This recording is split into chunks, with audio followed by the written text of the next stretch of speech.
One woman's quiet life was about to be shaken to its core. Maria Daniels, a single mother of two and owner of a struggling roadside diner, had seen her fair share of long nights and hard days, but nothing prepared her for what happened that rainy morning. When a mysterious biker with a battered leather jacket walked into her diner, she served him coffee without a second thought. But moments later, when police burst through the doors demanding his arrest, Maria made a split-second decision that would flip her world upside down. She stood up for him. What followed was a wave of backlash from her own community, and then something no one saw coming. 200 bikers from across the state showed up at her door, not with violence, but with solidarity. What they did next would rewrite the story of her life, and leave a whole town stunned. If you believe in courage, standing up for what's right, and the unexpected ways life can reward the brave, this is a story you won't forget. Don't forget to like, share, and subscribe, because sometimes the most powerful revolutions start in the quietest corners. Maria Daniels had the kind of routine that made small-town life feel safe. Every morning before the sun even thought about rising, she unlocked the door to Maria's diner, flipped on the neon open sign, and brewed the first pot of coffee. Her diner sat at the edge of a winding road, leading through pine-covered hills, the kind of place truckers stumbled upon and locals never left. With chipped red booths, a jukebox that only played classics, and a smell of sizzling bacon that clung to the curtains, the place had charm, but barely enough customers to keep it afloat.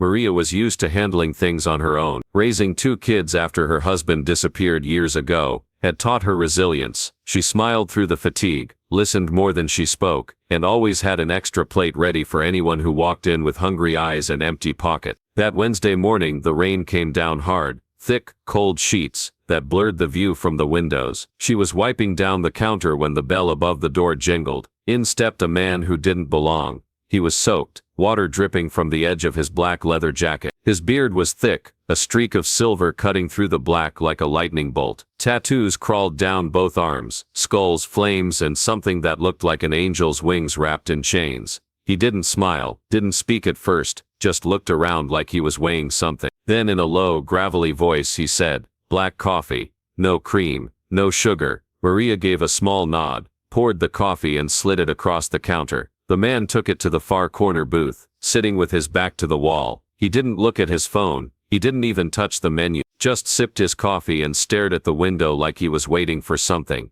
or someone. 10 minutes later they came. First, the flash of red and blue lights reflected in the glass, then the unmistakable sound of boots slamming the pavement. Two officers pushed through the diner doors with the kind of swagger that came from knowing they could do whatever they wanted in a town like this. One was broad-shouldered, eyes scanning every inch of the diner like it was a crime scene. The other went straight for the man in the corner. "Jake Ryder," the bigger cop barked. "You're under arrest." The man didn't flinch. He set his coffee down carefully and looked up without surprise. Maria, still behind the counter, froze. She didn't know why. Maybe it was the calm in his eyes, or maybe it was the storm in theirs, but something didn't feel right. "Wait," she said, stepping out from behind the counter. Her voice wasn't loud, but it was clear. Both officers turned toward. "Ma'am, stay out of this," the smaller one snapped. "He hasn't done anything wrong," she said. "Not here, he's just drinking coffee." "Step aside," the officer said again, more forcefully, but Maria didn't move. There was a long, tense silence. Jake's eyes met hers, and in that brief second, Maria saw something most people probably missed. Not defiance, but fear.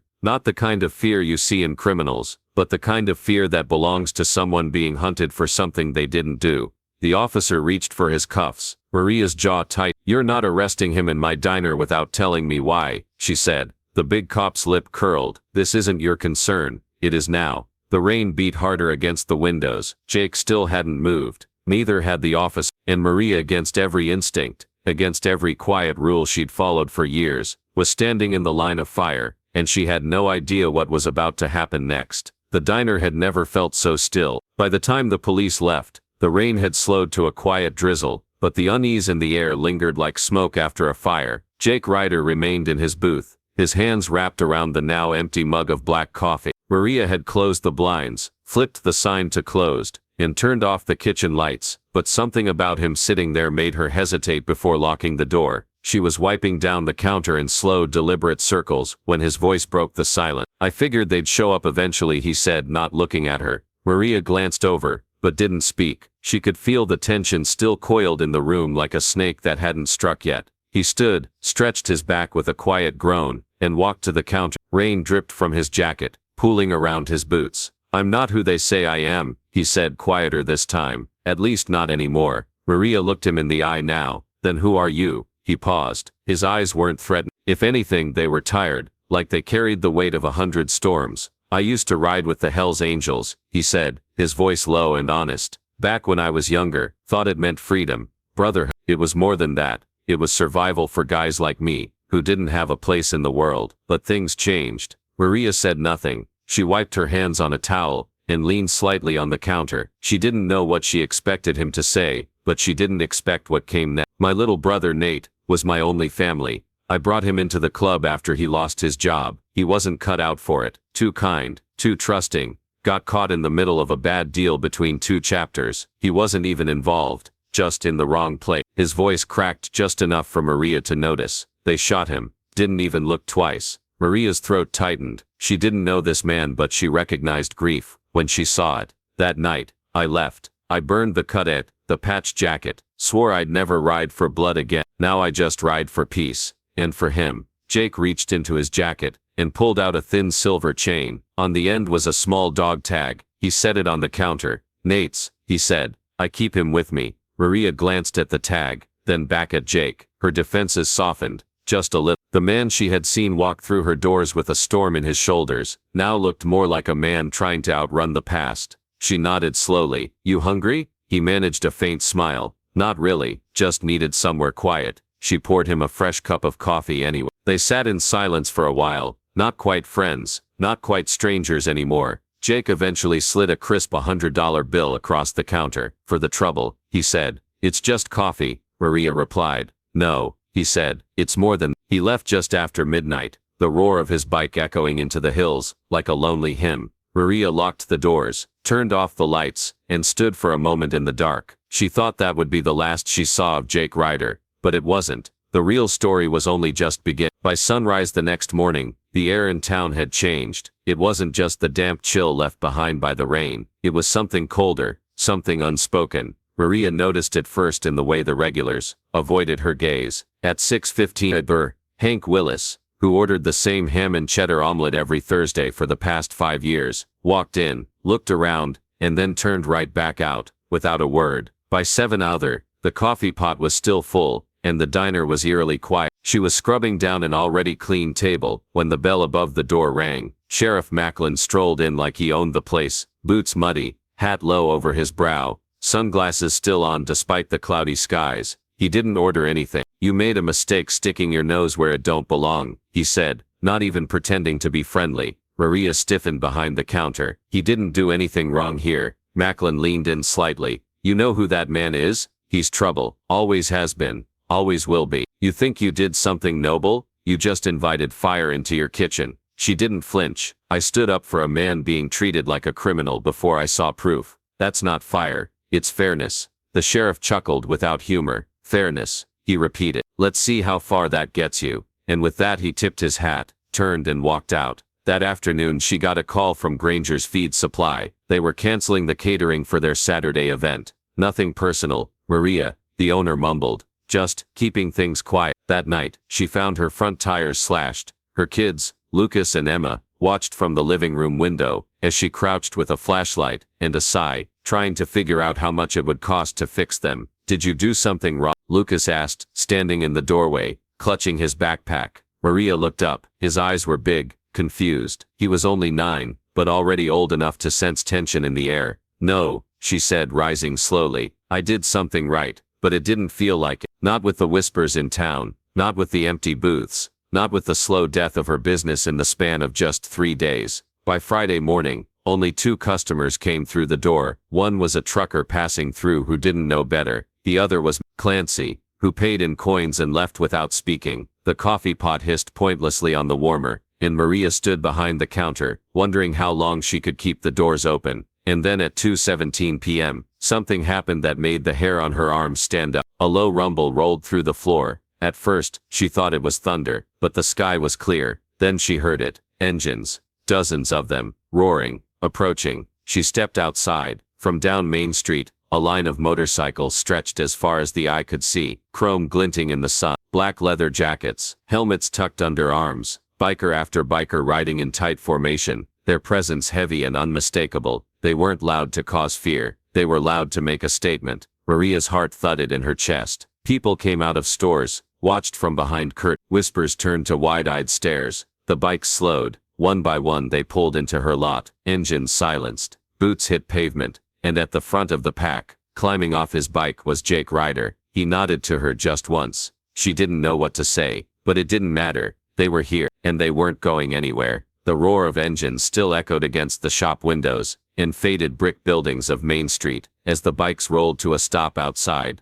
Maria's diner. For a full 2 minutes the town was caught in a stunned hush. No one spoke, no one moved. Even the wind seemed to pause, like it was holding its breath. Maria stepped out onto the diner's worn front steps, drying her hands on her apron. Her heart was pounding. She hadn't seen this many motorcycles in her entire life, let alone parked in her lot. The chrome reflected the sunlight in sharp flashes, and the black leather jackets, worn by the riders, bore patches from clubs she didn't recognize, names like Iron Saints, Widow's Sons, Broken Compass, and even a few with the unmistakable red and white Hells Angels insignia. Jake Ryder climbed off his bike, his boots crunching on the gravel as he walked toward her. "You okay?" he asked casually, as though this was just another lunch crowd. Maria blinked. "What is all this?" Jake gave a small smile. "Word travels fast." He turned, gestured to the crowd. This is respect." One by one, the riders dismounted. Men and women of every age, background and color, filed toward the door. Some nodded to Maria, others just gave her a respectful glance.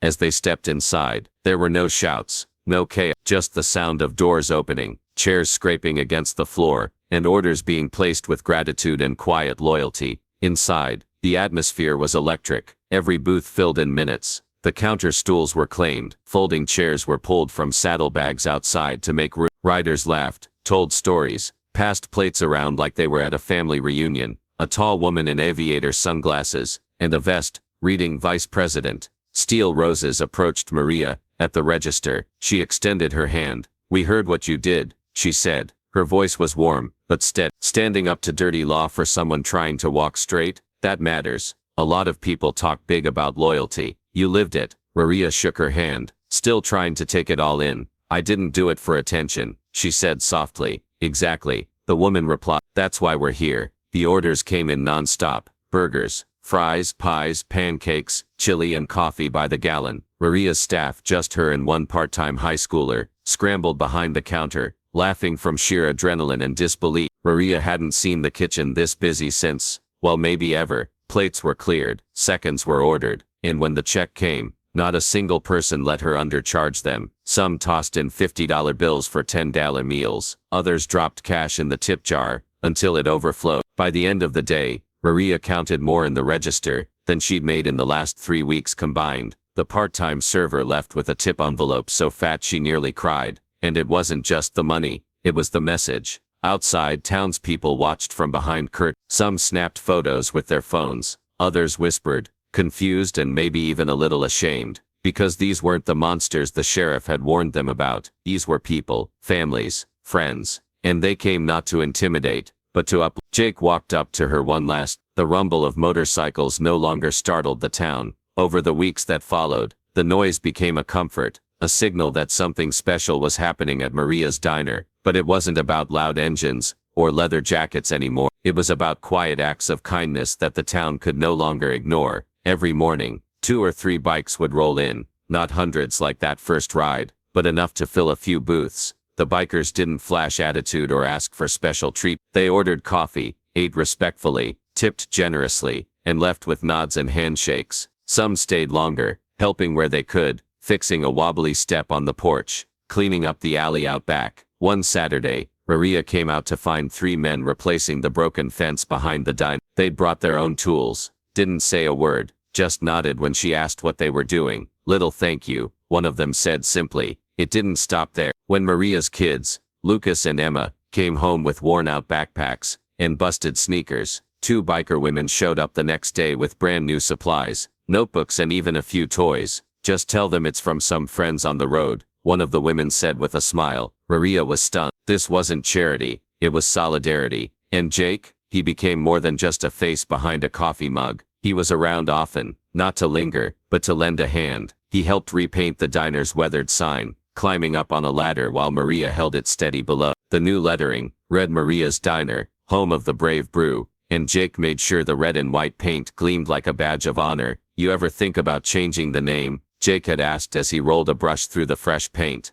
Maria smiled up at him. "No, people just started seeing it for what it really means." The sheriff didn't show his face after that first visit. For a while there were whispers. He'd been seen yelling on the phone in the station parking lot, red-faced and sweating. Then one morning, a headline in the local paper told the town what many had suspected. Sheriff Macklin, suspended pending investigation, allegations of evidence, tampering, misconduct. Turns out Jake Ryder didn't have an active warrant. He wasn't a fugitive. What he was a man with a history that Macklin had twisted to settle an old score, an illegal raid from years ago that Jake had testified against. And when Jake started showing up in public again, helping people and proving he wasn't the monster they'd been told about, well, that didn't sit right with certain people in power. But Maria, she had no regrets. Every now and then someone would come into the diner and ask about that day. She never gave them the dramatic version. She just smiled and poured another cup of coffee. "I saw someone who needed a little fairness," she'd say. "That's all." And slowly,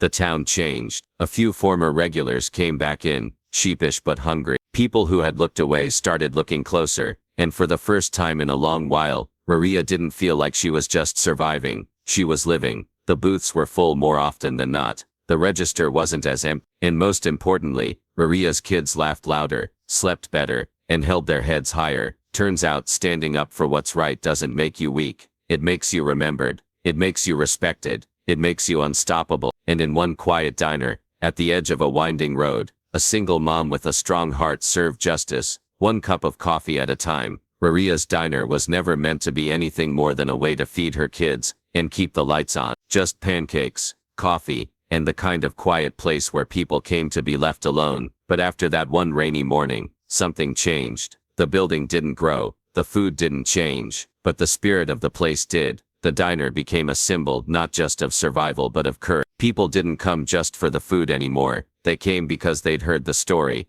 About a woman who stood up when she could have stayed quiet. About how she put herself between the law and a man everyone had written off. They came because they wanted to see the place where respect was served, just as hot as the coffee. Maria never asked for trouble. She didn't want to be anyone's hero. She had no interest in headlines or praise. She stood her ground not because she was fearless, but because fear didn't get to decide who she was. And in doing so, she taught an entire town what quiet strength really looks like. As for Jake Ryder, he found something he hadn't known he was searching for. He'd spent years outrunning ghosts, chasing peace down winding roads that always led somewhere empty, but he found a strange kind of home in a little diner with red booths, blue plates, and a woman who saw past the leather jacket and the scar. A woman who believed the past didn't define a man's future. He still rode, still wandered, but now he had somewhere to come back to, a place that didn't judge him for who he was, but welcomed him for who he was trying to become. And the people in town, they changed too.